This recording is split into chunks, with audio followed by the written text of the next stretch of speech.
예, 오늘 시편 37편에 있는 말씀은 우리의 삶의 현실 가운데서 늘 일어날 수 있는 그런 상황 가운데서 예수를 믿는 우리는 어떤 태도와 어떤 자세, 어떻게 살아가야 하는가. 성경은 우리에게 일상의 삶들을 많이 얘기를 해주고 있어요. 그래서 이런 일을 만날 때는 이렇게 해야 돼. 저런 일을 만날 때는 저렇게 해야 돼.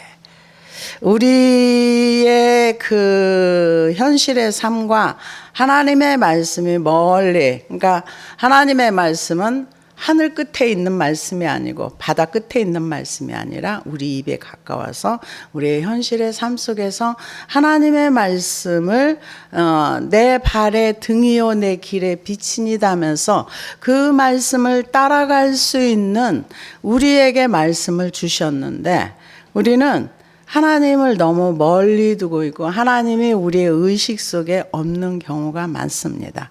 그래서 이번에 그 살인 사건이 몇 사건 지난번에 일어났습니다. 그랬을 때 멀쩡하게 지나가는 사람을 자동차로 치어가지고 그 젊은 청년이 죽고 신림동에서 사건이 나서 사람이 죽고 그랬는데 그 사람이 하는 얘기가 뭐라 그러냐. 그 죽인 사람이 하는 얘기가 이번에 무기징역을 받았더라고요. 그러니까 그 피해자의 부모 너무 억울해가지고 남을 죽여놓고 자기는 살아도 되는 거냐고 막 이렇게 하소연하면서 눈물 흘리면서 너무 억울하다고 이런 얘기를 하는 걸 보면서 저는 그런 생각을 했습니다. 정말로 하나님이 안 계시다면 얼마나 억울할까.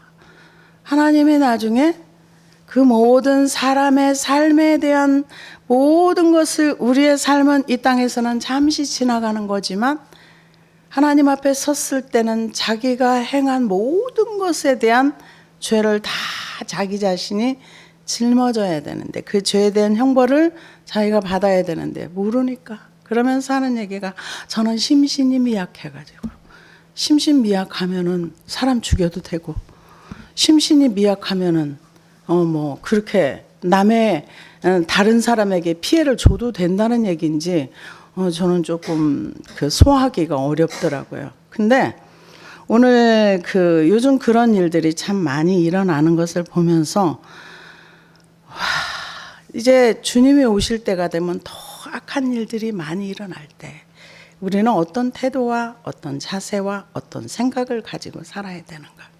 이 오늘 본문의 시는 다윗의 시입니다. 그래서 다윗의 시라고만 하고 어떤 내용이 없어요. 근데 이 히브리어에서는 이거를 뭐라고 얘기하느냐 하면 알파벳 시편이라고 합니다. 이거를 답관체라고 얘기하는데요. 알파벳 시편은 전체 8편이 있는데 9편, 10편, 25편, 34편 그리고 이제 37편 마지막으로 저기가 111편인데요. 여기에서 그냥 이제 다윗이 이거는 어떤 특별한 어떤 형태가 없이 이제 노래로 불러졌던 건데 다윗이 나이를 먹은 다음에 그러고 나서 인생을 살고 난 다음에 적었을 것이다 이렇게 얘기를 합니다. 그래서 시편 23편도 다윗이 나이를 많이 먹어서 이제 인생을 살고 보니까 이런 거구나 그래서 이렇게 적었을 것이다 이렇게 얘기를 하는데요. 오늘 악을 행하는 자들 때문에 불평하지 말며 불의를 행하는 자들 때문에 자들을 시기하지 말지어다. 악을 행하는 자들은 하나님이 없는 사람들입니다. 교회 다닌다고 해서 모든 사람이 다 하나님이 있는 것은 아닙니다. 하나님이 없는 사람은 어떤 사람이 하나님을 없는 사람인가? 이 모든 사상에 하나님이 없는 사람을 악인이다. 성경은 그렇게 정의하고 있어요. 그래서 이 악을 행하는 사람들은 하나님에 대한 두려움이 없기 때문에 인생을 마음대로 삽니다. 자기가 원하는 삶을 살고 자기가 하고 싶은 대로 하고 그런데 이제 사회에서 하고 싶은 대로 하다 보면 걸리는 것이 많지요. 근데 사회는 자기가 하고 싶은 대로 하다 보면 남한테 많은 피해를 줍니다. 그래서 악을 행하는 자들 때문에 우리는 뭐 하지 말아야 되는가? 불평하지 말라는 거죠. 이게 불평하다라는 그 속에서는 이 단어의 뜻은 속에서 불이 난다는 얘기예요. 속에서 불이 나가지고 그 천불을 내지 말라. 원어의 뜻은 속에서 불이 나는데 천불을 내지 말라.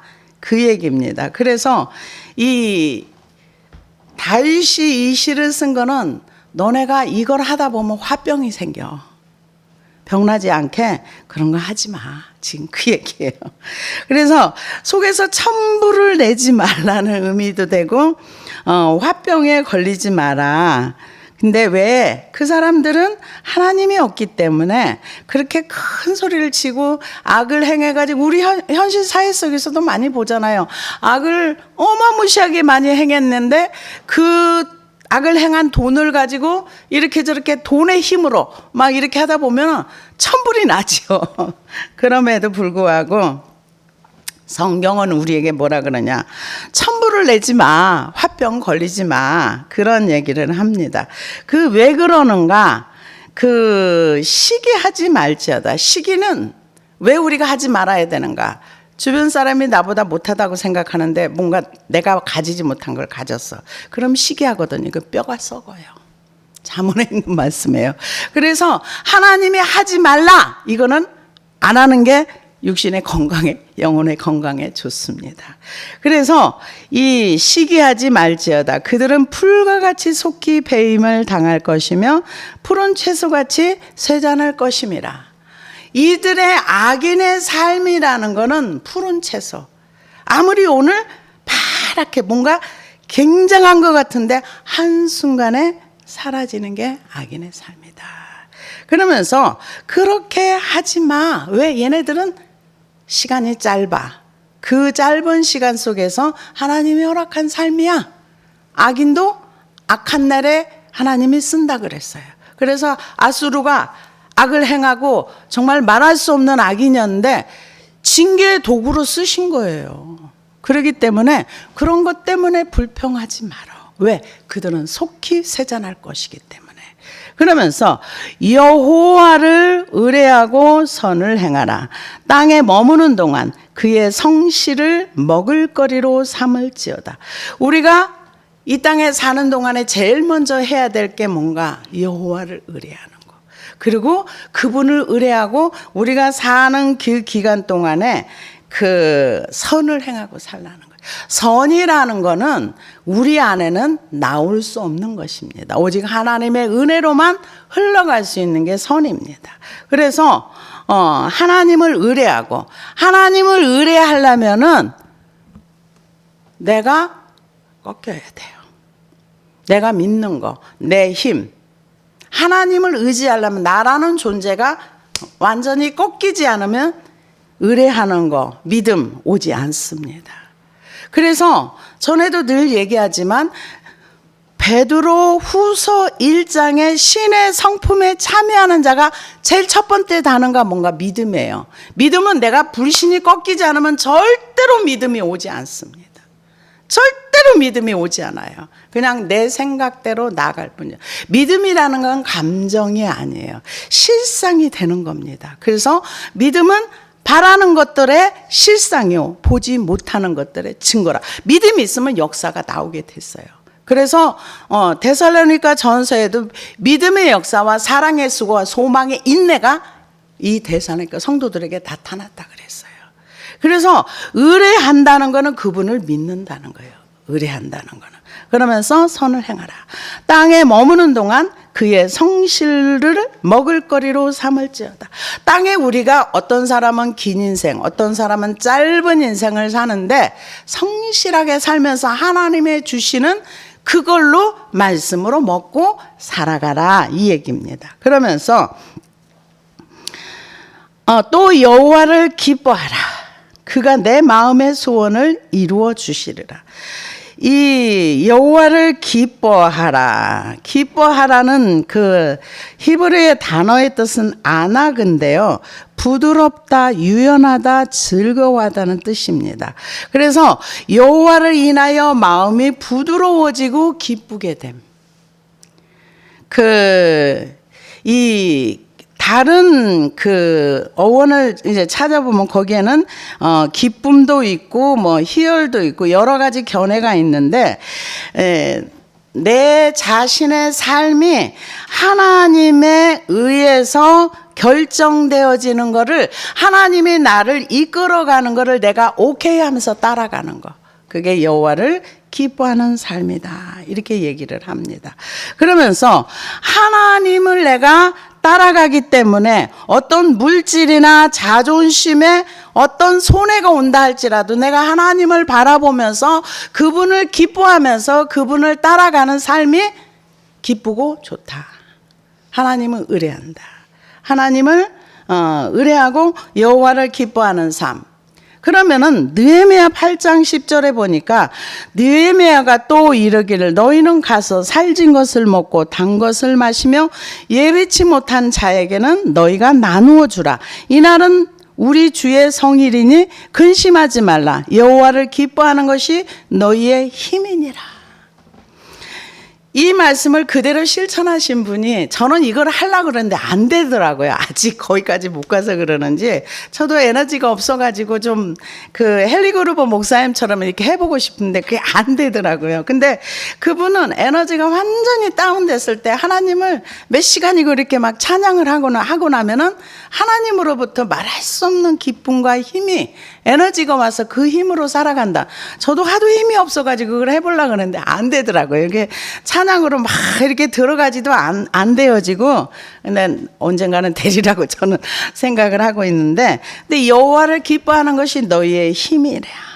그러면서 그분을 기뻐하면 우리의 마음이 부드러워지고 기쁨이 오고, 그분을 이렇게 따라가다 보면은 그분 앞에 내 인생을 맡기면서 내가 손해를 보든 물질의 손해를 보든 어떤 것이 있다 할지라도 그분만 바라보고 간다는 거죠. 그걸 기뻐하라. 그가 내 마음의 소원을 내게 이루어 주시리로다. 우리는 그 하나님을 나의 목적을 위해서 하나님께 기도하는 것과 하나님을 기뻐하면서 그분의 뜻을 내 삶에 이루기 위해서 가는 것은 하늘과 땅의 차이가 나요. 내가 나의 목적을 위해서 기도하면서 나가면은 하나님은 우리를 향해서 너는 무당 같은 믿음을 가졌지. 나한테 기도해서 네가 원하는 것만 얻으려고 하지. 근데 우리가 하나님을 의뢰하고 하나님을 기뻐하면서 이렇게 가다 보면 하나님께서 내가 가슴으로 품고만 있던 것도 소원을 이루어 주신다. 왜? 하나님은 우리에 대해 너무 잘 아시거든요. 우리의 작은 신음에도 응답하시는 하나님이기 때문에 내가 하나님을 이용해서 내가 뭔가를 얻으려고 하는 것과 내가 하나님을 기뻐하고 하나님을 바라보면서 하나님을 신뢰하면서 나갈 때 하나님께서 내가 기도하지 않은 내가 마음에 소원이 있는 것까지도 이루어 주신다. 이렇게 얘기를 하고 있습니다. 그러면서 내 길을 여호와께 맡기라. 내 길을 여호와께 맡기라는 거는 맡기라는 뜻이 갈랄이라는 그 단어를 쓰는데요. 굴리다, 흘러내려오다, 신뢰하다, 이렇게 얘기합니다. 그래서 베드로전서 5장 7절에는 너희 염려를 다 주께 맡기라. 이는 그가 너희를 돌보심이라. 이 맡긴다는 거는요, 내 힘으로 해결할 수 없는 인생의 무거운 짐, 도저히 해결이 안 되는 거, 내가 현 상황을 보면은 인간의 힘으로는 도저히 이게 풀어질 수 없는 문제, 이 문제를 가지고 하나님 앞에 기도하는 거예요. 그러면 어떤 분은 이런 제목을 적기도 하더라고요. 뭐라고 그러냐, 하나님한테 다 맡기면 나는 놀아? 여러분, 노는 게 아니고요, 내 안에 있는 그 무거운 것들, 내가 해결할 수 없는 내 짐, 풀 수 없는 나의 문제를 하나님 앞에 가지고 가서 하나하나 다 아뢰는 거예요. 그래서 마태복음 11장 28절에 보면 수고하고 무거운 짐진 자들아 다 내게로 오라. 내가 너희를 쉬게 하리라. 나는 마음이 온유하고 겸손하니 너희는 내게 와서 배우라. 우리가 짐을 하나님 앞에 맡겨놓고 나면 그 짐은 어떤 짐이든 상관없어요. 근데 대부분 지난번에 다윗은 짐을 이미 내려놓던 사람이에요. 짐을 어떻게 내려놓는 걸 알아요. 맡기는 것도 어떻게 맡기는 것도 알아요. 그래서 간단하게 내 길을 여호와께 맡기라. 내 길이라는 건 나의 삶의 모든 인생의 여정 가운데서 일어나는 일들이에요. 그거를 주님 앞에 맡긴다는 거죠. 그러니까 매일매일의 삶을 주님께 맡기면서 동행하는 삶을 살았다는 거죠. 그래서 이런 삶의 내 길, 내 짐 이런 것들을 주님 앞에 하나하나 다 아뢰면서 그러면 내 짐이 내가 가지고 내가 질 수 없는 짐들이 주님 앞에 다 넘겨지면은 나는 무엇을 하는가? 쉼을 얻습니다. 쉼을 얻으면서 하나님을 배우게 돼요. 아, 하나님은 이런 분이시구나. 아, 하나님 앞에 내가 짐을 맡겼더니 오, 신세계가 열리네. 와, 하나님은 이런 분이구나. 이러면서 하나님을 배우면서 가게 됩니다. 그럼 왜 나는 기도했는데 안 맡겨져? 제대로 안 했기 때문에 안 맡겨져. 하늘의 세계는 굉장히 정확한 세계입니다. 내가 맡기면은 정확하게 맡겼으면 정확하게 그분이 가져가세요. 그리고 나는 거기로부터 자유하게 되는 거예요. 진리를 알지니 진리가 너희를 자유하게 하리라 했던 것처럼 그 짐으로부터 자유함을 얻는 거예요. 정말 신세계가 열려지는 거예요. 그래서 내 길, 내가 가는 인생의 길을 여호와께 맡기라. 그를 의지하면 그가 이루시고 내 의를 빛같이 나타내시며 내 공의를 정오의 빛같이 하시리로다. 이 의가 뭐냐면 미시타페카라는 단어를 쓰는데 이거는 재판, 정당함. 인간의 삶 속에서 이런저런 여러 가지 이유로 인해서 우리가 이렇게 가리워질 수도 있는데 하나님께서 이제 내 의를 내가 하나님 앞에 의가 언제 나오는가? 의뢰하고 선을 행하고 하나님을 기뻐하고 그리고 내 길을 여호와께 맡겼을 때 우리의 의가 정오의 빛같이 나타나요. 여러분은 정오의 빛이 가장 밝은 빛입니다. 나중에 하나님께서 그 빛을 이제 드러나게 한다 이 얘기예요.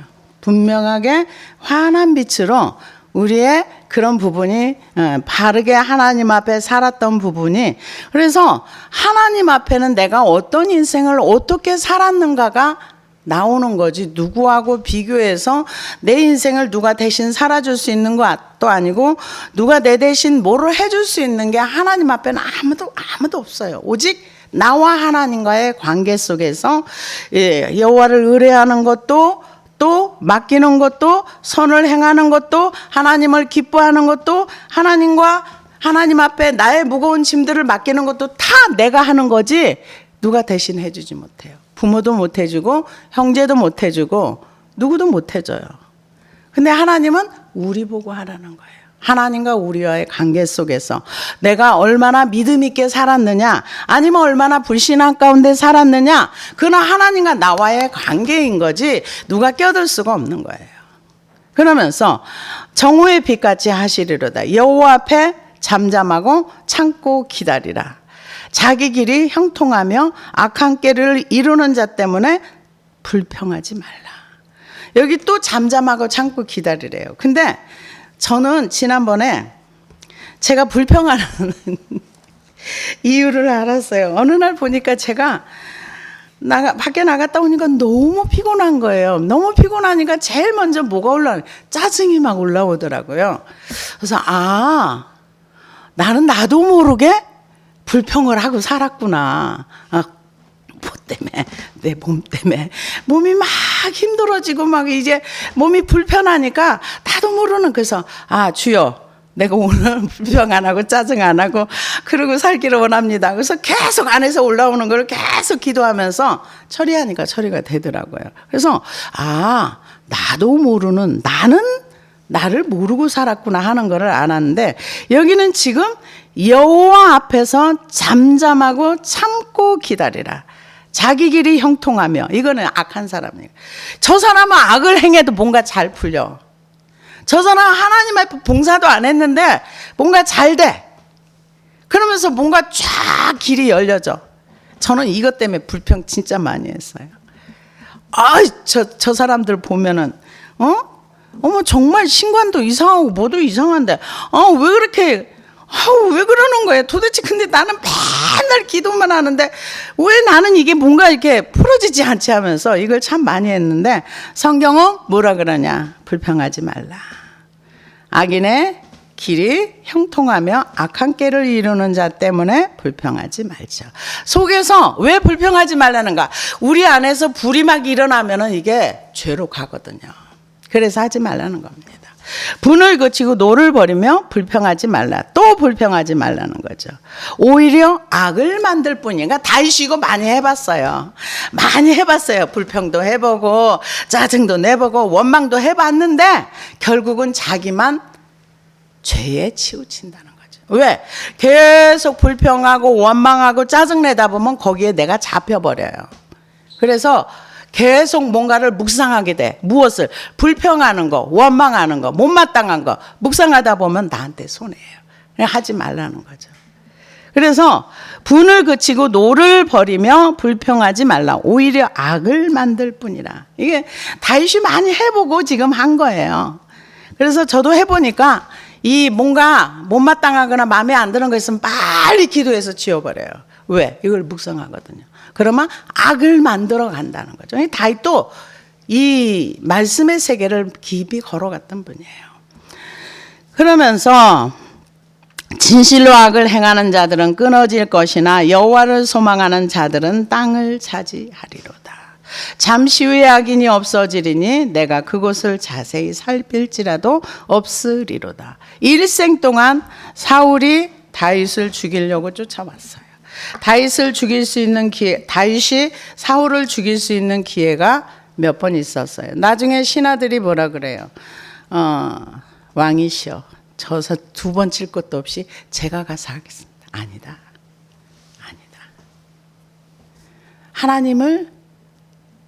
하나님의 주권과 통치를 인정했던 거죠. 뭐라 그랬어요? 저가 전쟁에 가 죽든지 뭘로 죽든지 하나님이 하실 것이다. 근데 전쟁에서 죽었잖아요. 그가 말한 대로 됐잖아요. 그러니까 자기가 심판주가 되지 않는 거. 이게 하나님의 주권을 인정하는 거. 하나님의 주권을 인정한다면은요, 이 세상에 돌아가는 여러 가지 상황 가운데서 우리가 그 시간을 읽을 수가 있습니다. 그래서 나중엔 결국은 사울이 그렇게 지키려고 했던 왕위를 못 지키고 다윗이 그 왕위를 차지했잖아요. 잠시 후에는 악인이 없어지리니 내가 그곳을 자세히 살필지라도 없으리로다. 그러나 온유한 자들은 땅을 차지하며 풍성한 화평으로 즐거워하리로다. 악인이 의인치기를 꾀하고 그를 향하여 그의 일을 가는도다. 그러나 주께서 그를 비웃으시리니 그의 날이 다가옴을 보심이로다. 악인이 칼을 빼고 활을 당겨 가난하고 궁핍한 자를 엎드려 뜨리며 행위가 정직한 자를 죽이고자 하나 그들의 칼은 오히려 그들의 양심을 찌르고 그들의 활은 부러지리로다.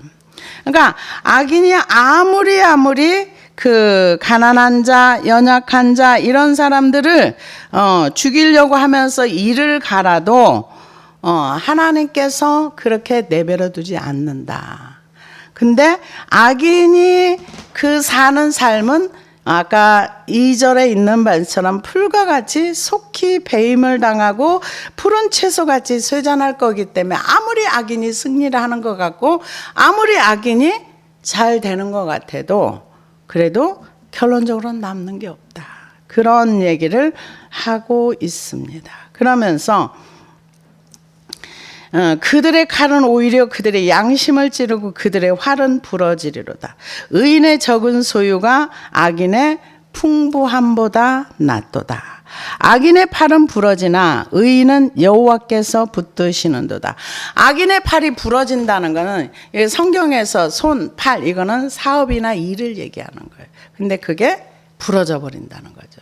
더 이상 할 수 없다는 거죠. 그래서 여호와께서 의인은 붙들어 주지만 악인은 부러진다는 거죠. 그러면서 여호와께서 온전한 자의 날을 아시나니 그들의 기업은 영원하리로다. 악인들은 멸망하고 여호와의 온수들은 어린 양의 기름같이 타서 연기되어 없어지리로다. 악인은 꾸고 갚지 아니하나 의인은 은혜를 베풀며 주는도다. 그러니까 그 환난 날에 악인들은 부끄러움을 당하고 그 악인들은 하나님께서 책임져 주거나 보장해 주지 않는다는 거죠. 근데 그들의 날은 짧다는 거죠. 그래서 악인들은 어린 양의 기름같이 태워지고 죄가 되어 없어진다. 그러니까는 어린 양의 기름이라는 거 하나님의 전에 그 성전에서 기름을 태워서 없애서 이렇게 그러면 어린 양의 기름을 태우면 흔적도 안 남고 없어지듯이 악인의 삶에 흔적도 없어지고 그랬다는 거죠.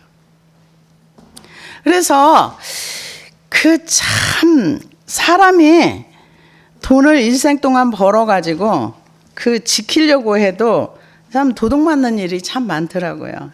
지난번에 어떤 분이 그런 얘기를 하더라고요. 일생 동안 부부가 정말 열심히 돈을 벌어가지고 그 아주 부자가 됐었대요. 부자가 어느 정도 부자나.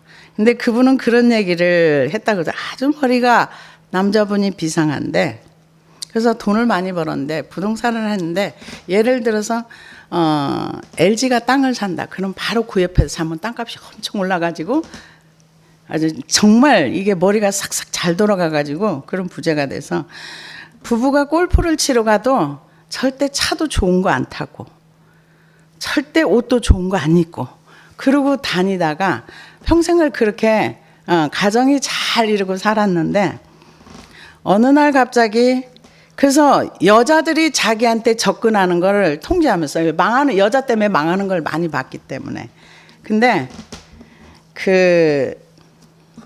그래서 부부가 재산을 많이 읽어서 정말 그 갑부까지는 안 갔어도 부자가 됐대요.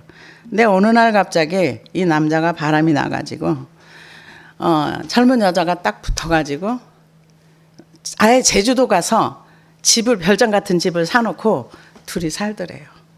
그래서 이혼을 해달라고 자꾸 요구하는데 이 여자분이 지혜롭더라고요. 이혼은 안 돼. 네가 거기서 사는 건 내가 용납할게. 살다가 돌아와. 내가 언제든지 받아줄게. 그 대신 이혼은 안 돼. 그리고 시간이 지나갔답니다. 이 시간이 지나가는데도 안 돌아오더래요. 그래가지고 이 여자분이 그 여자를 찾아가서 야, 너하고 나하고 쇼부 치자. 이 여자 대단하더라고요. 얼마 주면 갈래? 그랬더니 6억을 요구해서 내가 6억 줄게. 꺼져. 그래가지고 그 여자 쫓아내고 그 자리에 자기가 살았다. 그 얘기를 하면서 평생 안 먹고 안 쓰고 돈 했는데 돈이 나가려니까 이렇게 한순간에 매덕이 이렇게 나가더라. 그 얘기를 하면서 그래서 제가 그 얘기를 들으면서 그분도 참 대단하네요. 근데 그 두 부부가 그렇게 힘들어서 벌었기 때문에 남자가 정신이 나갔어도 그 여자가 그렇게 하는 거에 대해서 토달지 않고 여자 보내고 나니까 거기에서 그냥 제주도에서 그 본부인하고 산다는 얘기를 들으면서 열심히 벌었는데도 한순간에 돈이 나가려니까 그렇게 나가대요. 이런 얘기를 하더라고요. 근데 성경에서는 뭐라 그러는가? 악인은 어린 양의 기름처럼 타서 없어진다. 제가 되어 아무것도 남지 않는다는 거죠.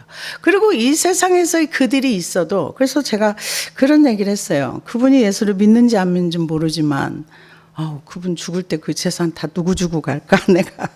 그랬더니 그분이 하는 얘기가 자식들이 열심히 싸우겠죠. 하나라도 더 가져가려고. 그런 얘기를 하더라고요. 그러면서 참 나이를 먹고 보니까 일생을 돈을 버는데 일생을 투자해가지고 났는데 결론은 별로 남은 게 없네요. 이런 얘기를 하는 거를 들어봤습니다. 이제 점심을 사주면서 그런 얘기를 하더라고요. 그래서 근데 성경에 뭐라 그러냐? 악인들은 멸망하고 여호와의 원수들은 어린 양의 기름같이 타서 연기가 되어 없어지리라. 이게 이 세상에서는 없어지지만 성경에 보면은 하나님의 진노의 불이 스올에까지 들어간다 그랬어요. 하나님은 지옥에도 통치하고 계시는 분이세요. 그래서 그 속에서 영원한 형벌을 받는 거예요. 그래서 악인은 꾸고 갚지 아니하나 의인은 은혜를 베풀고 주는도다. 주의 복을 받은 자들은 땅을 차지하고 주의 저주를 받은 자들은 끊어지리로다. 그러니까 온유한 자가 땅을 차지한다는 것은 겸손한 자라는 거죠. 겸손한 자.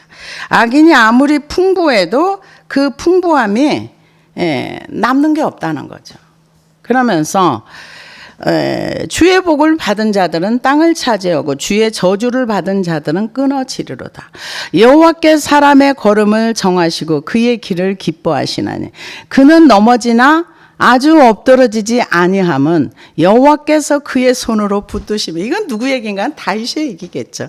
왜냐하면 여러 번 넘어졌잖아요. 뭐 다윗이 죄를 안 짓고 사는 건 아니잖아요. 우리아의 사건도 그렇고 또 이 인구조사 하나님이 하라고 안 했는데 앞서서 해가지고 또 혼나고 넘어지긴 하지만 아주 넘어지진 않는다는 거죠. 왜? 하나님이 붙들고 있기 때문에. 근데 이거를 이렇게 해석을 해서 제가 깜짝 놀랐는데요.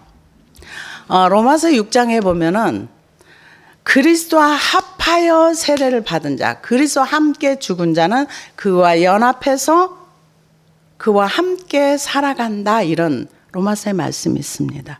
그리스도와 합하여 옛사람이 죽은 자, 그 사람은 하나님과 연합된 사람이에요. 근데 그 사람이라 그래서 넘어지고 자빠지고 안 하는 건 아니에요. 근데 연합이 안 된 사람이 문제는 연합돼 있기 때문에 내가 사는 동안에 아무 문제 없다. 내가 넘어지고 곁길로 가고 어떤 길로 간다 할지라도 나는 여호와와 연합됐다. 근데 자기 부인도 전혀 모르고 그리스도와 함께 옛사람이 죽어보지도 않은 사람이 이런 얘기를 하면은 이거는 아니에요. 여기에서 얘기하는 거는 하나님이 그 사람을 알고 하나님이 넘어졌을 때 사람의 걸음을 정하시고 그의 길을 기뻐하시고 그가 넘어지도 하나님이 붙들어 준다는 거죠. 그러려면은 하나님 앞에서 살아야 되겠죠. 넘어져도 완전히 망하는 길로 가지 않는다는 거죠. 그의 손으로 붙드심이로다. 내가 어려서부터 늙기까지 의인이 버림을 당하거나 그의 자손이 걸식함을 보지 못하였도다. 이 25절의 말씀은 우리나라의 순교자 되시는 주기철 목사님이 이 땅에서 자기 목숨을 하나님 앞에 드리면서 자기의 후손들을 놓고 이 말씀을 붙들고 돌아가셨어요. 의인의 후손이 버림을 당하거나 그의 자손이 걸식함을 보지 못하였다. 믿음대로 그 자손들이 잘 살아요. 그래서 이 우리가 여호와를 기뻐하고 여호와를 의뢰하고 또 여호와께 내 길을 맡기고 사는 사람의 결과물은 어떤 삶을 살 것인가? 우리가 불평하거나 원망하지 말고 하나님이 없는 사람들이 뭔가 풍성하게 성공한 것 같아도 거기에 신경 쓰지 말고 하나님 손에 붙들려서 온전한 자가 되어서 하나님과 함께 동행하는 삶을 살면 하나님이 우리의 걸음을 기뻐하시고 또 하나는 우리가 넘어져도 망한 길로 가지 않게 그의 손으로 다시 붙들어 주시는 분이 하나님이라는 거죠. 그러려면 이게 기본적으로 되어 있어야 돼요. 여호와를 의뢰하고 그분을 신뢰하고 그리고 여호와를 기뻐하고 우리의 인생의 길을 그분에게 맡기고, 그럼 우리가 인생이기 때문에 가다가 넘어지기도 하고 자빠지기도 하고 다시 일어나기도 하지만 망하는 길로 가지 않고, 그리고 그의 후손은 절대로 잘못되지 않는다. 왜? 이거는 다윗의 삶의 여정을 통해서 자기의 삶의 신앙 고백이라고 볼 수가 있습니다. 우리도 이 고백을 할 수 있는 믿음과 은혜가 있기를 소원합니다. 기도하시겠습니다.